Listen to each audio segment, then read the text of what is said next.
So the festival in particular that we're looking at is this one, the Samhain one, on October 31st. So Samhain celebrated the end of autumn harvest season and ushered in the dark half of the year. Also, each of these dates were celebrated with what was known as a fire festival. All of these 8 important dates. So on the Samhain festival, it was believed that the barrier between the material and the spiritual world was at its thinnest. Okay, so with these fire celebrations, Druids were high-ranking members of cultic society. So they would serve as religious leaders, but they would also serve as things like teachers and judges and other high-ranking positions. So this was obviously in a time before the separation of, church and state. So this is what it's believed the Druids looked like. There's not there's no decisive answer on why they were called Druids, but the most popular belief is that it comes from an Irish Gaelic word called diore, which means oak tree, and typically oak trees were a symbol of wisdom. So at these fire celebrations, animal sacrifices and the skulls of ancestors would be placed around the bonfire to ward off evil spirits. In addition, because this festival took place at the end of harvest season, it was typically a really big affair. There was a lot of food and drink, which the cults couldn't really store. They didn't really have the means back then. So there was very large feasts on this festival. And the celebrations kind of typically consisted of dancing around this fire all night, and playing some like games and rituals that were supposed to also be used to predict the future, because also they believed that they could access a lot of that because of this thin veil between the material and spiritual world. And then when the celebrations were over, the cults would carry a flame from the bonfire to start a fire in their own homes, and so that this fire would serve as protection over their home. So then when the Romans invaded Celtic Britain, some practices of the Samhain festival began to be influenced by Roman traditions and beliefs. So in 609 AD, Pope Boniface IV established a church-sanctioned holiday to honor all Christian martyrs, and he set it for the 13th of May. But then later, Pope Gregory III he expanded the festival to include All Saints along with this martyrs, and then made this holiday then be on the 1st of November instead of the 13th of May. So this is widely believed now that this was the church's attempt to co-opt pagan holidays, basically by taking over their festival times and trying to transform it into more Christian ones, and then, kind of get more converts that way. So you'll see this with Easter as well as Christmas, that these generally coincided with pagan holidays originally.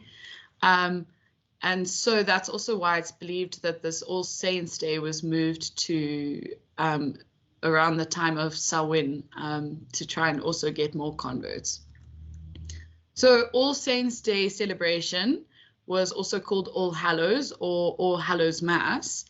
And the night before it, which was known to the pagans as Samhain, began to be called All Hallows Eve and eventually Halloween. So a lot of the traditions that we see today are kind of an amalgamation of the original pagan traditions, then combined with some Roman traditions, and then some early Christian traditions as well. So just to get into some of these traditions, to begin with, the costumes. You'll recall that I said that the cults believed at this time of year that the veil between the material and the spiritual world was extremely thin. So it was believed that there were a lot of malevolent spirits possibly wandering the earth at this time.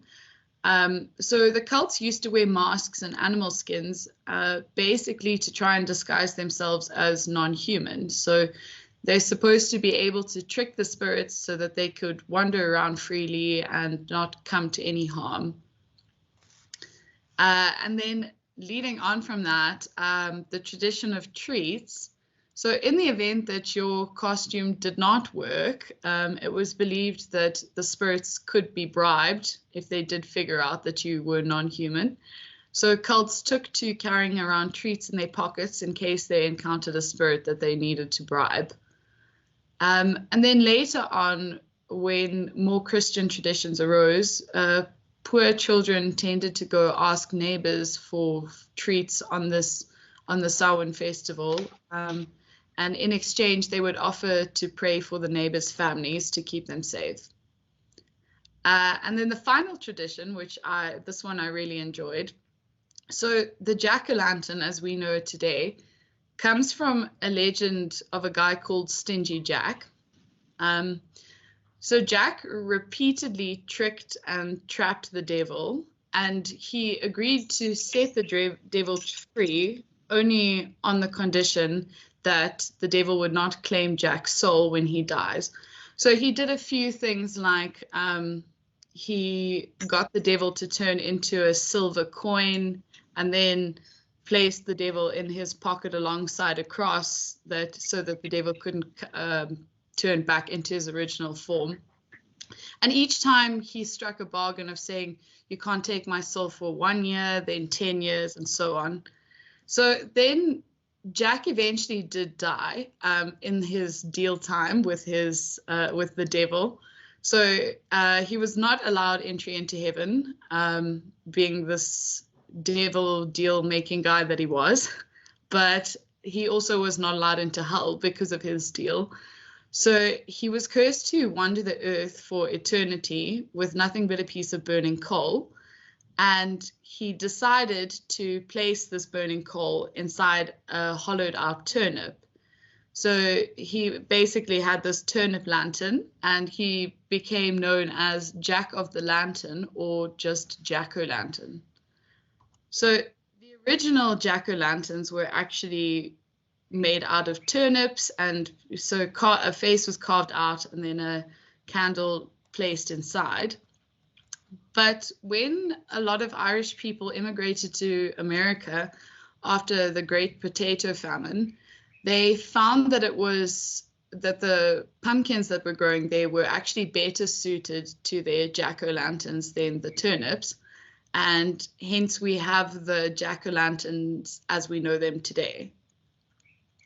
So that is our history section of this Imbizo, and I'm going to hand over to Nick now, who's going to do a bit of Halloween trivia with you. Well, I don't really have a Halloween trivia. I've got a few spooky facts, if anyone's interested. So it turns out that Halloween is actually the second largest commercial holiday in the US right now, ranking second only after Christmas. And Americans forked over $8 billion overall last year, at an average of around $92 a person, which is at about almost 1,200, 1,300 Rand, so it's quite significant. So during the 18th century, single ladies devised Halloween traditions that were supposed to help them find a romantic match, and women would throw apple peels over their shoulder and hope to see their husband's initials in the pattern when they landed. Another thing they would do is stand in a dark room and hold a candle in front of a mirror to hopefully see their future husband's face appear in the glass. So if you're feeling lonely this Halloween, you know what to do. So so as Bex mentioned, Halloween originated from the ancient Celtic festival of Samhain, and consequently the fear of Halloween is known as Samhainophobia. So got a few spooky riddles. If anyone, the prize for this is not significant, but give everyone a little bit of time. I am present, but I also past. I am wrapped, but not a gift. I am a parent, but have no children. What am I? It's all to do with Halloween and spooky things.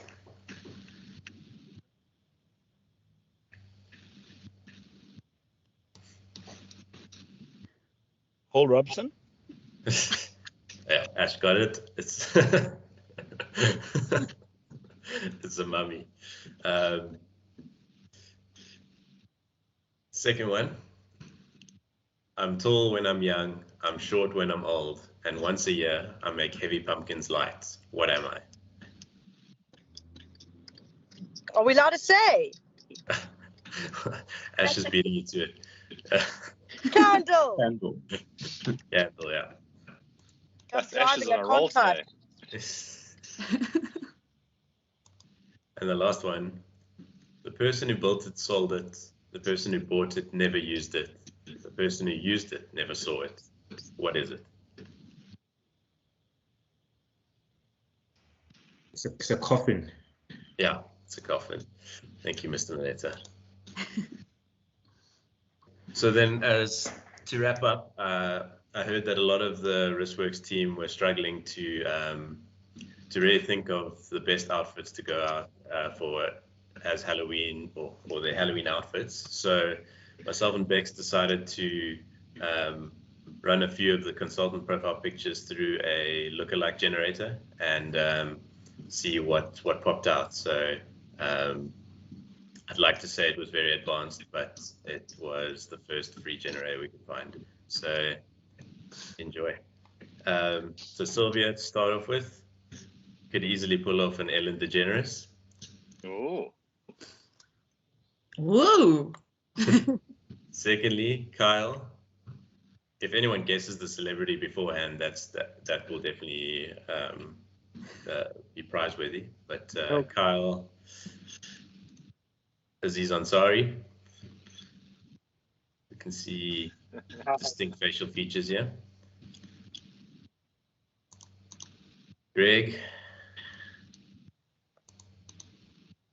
Johnny Galeku from the Big Bang Theory. Awesome. Oh, got to be Eddie Murphy. One of them was actually Eddie Murphy, but we thought that Tracy Morgan was better. Yeah, that is actually better. Then Mr. Phillips, besides Paul,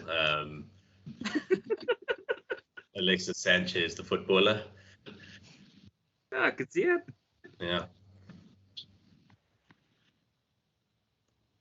Yes. Christoph Walls. Yeah. It's not the Very first good time one. this has happened. Then we have Willem, and we have a bit of a throwback here to High School Musical days.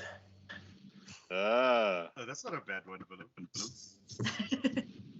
Pierre, the glasses are a dead giveaway in honor of you. Yay! Hey. Yeah, guys, thank you very much. That was really, really informative. It's, we've learned stuff about Halloween that's definitely didn't know in the past, and I think it was really well presented. I think the engagement was great, and the preparation and collaboration with the getting dressed up and everything was awesome. Fantastic presentation. Well done. Yeah, well done.